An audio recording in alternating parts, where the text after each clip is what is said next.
I'm Alistair McIntosh. Welcome to First Things First. Why am I dressed as a geography teacher? It's because we're going to deal with a very important exam question. How you get your annual reports right. Fiona McGregor, Chief Executive of the Regulator of Social Housing, has delivered a number of speeches over the years emphasising how important these annual reports are. I've read almost all of them, so let's take you through what I see as the top tips. First and foremost, answer the exam question. It is set out in the standards for all to see. Here it is. The annual report must include timely and relevant performance information. You're finalising the account, so you probably can put together performance information and cost information from about now.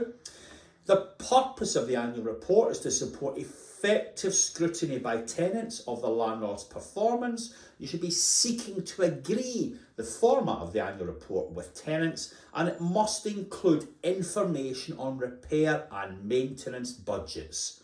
Quite a straightforward question. So let's get into the detail of how you should go about it.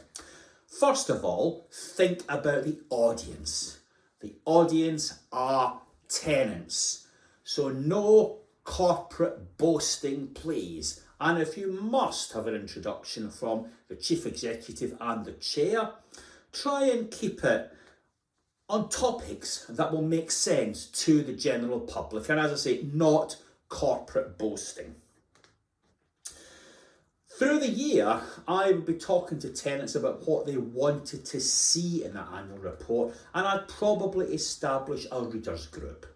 And ideally, I'd like to get the feel that that annual report was edited by tenants.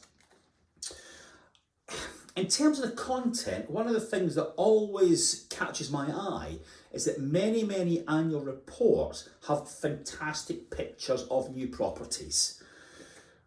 It's good you're building new homes, but these new homes are of supreme irrelevance to most of your existing tenants.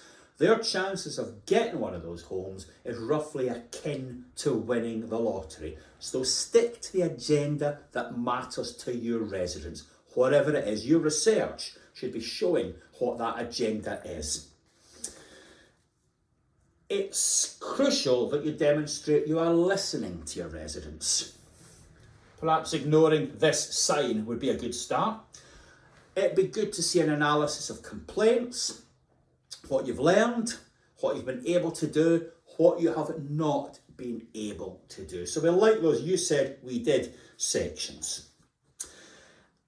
You've got to draw the reader in.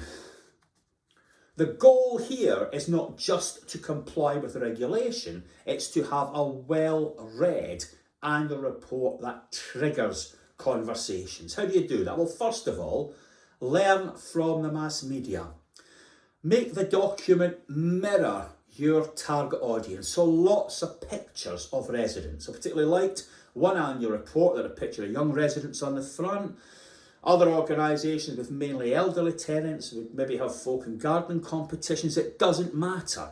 You need to make sure the pictures match your resident group. The one thing I hate is when I see EDI data shoved to the back of the report and no account taken of those demographics in the design and content of the report. Make that report specific to your residents. And case studies are vital. Not lots and lots of them, but maybe 4 or 5 case studies illustrating situations where staff or residents have gone over and above and helped. You'll really bring the thing to life. You know, if you've got a damp and mould problem, how you solved it. Just something interesting to catch the reader, as you would see in a newspaper or magazine. Obviously, you've got to cover safety, and here the key to it is accuracy. Have you really done all the gas checks, electrical checks and common part checks that you said you've done? Far too many landlords have fallen adrift on this and been heavily criticised by the regulator. Is it an idea to tailor the report? Does one size fit all in the modern world? You might want one annual report for a particular geographic area or for sheltered housing. Many organisations are thinking about producing separate reports for leaseholders because plainly the leaseholders and tenants have different agendas and different interests some of the time. Object of the exercise is to get the blinking thing read. So why don't you have competitions with prizes? I mean, one organisation told me they offered coffee makers and readership and participation zoomed up. So let's concentrate on boosting readership and monitoring how many downloads you get. Many times I ask organisations if they know how many folk have read their annual report, and all too often the answer is we don't have a clue. We've got to get sharper on that. And then as we come towards the white paper, we need to see information on what you're going to do better on consumer services. And many people currently report on satisfaction rates. When we are reporting on satisfaction and cost, you must compare yourself with other landlords, and ideally they should be landlords that the residents have heard of and landlords that are in actual fact relevant. You might have to compare yourself with 2 or 3 different sets of landlords if you get general needs, care, elderly, etc, etc. But make the effort to produce meaningful comparisons. So lots of people put satisfaction data in.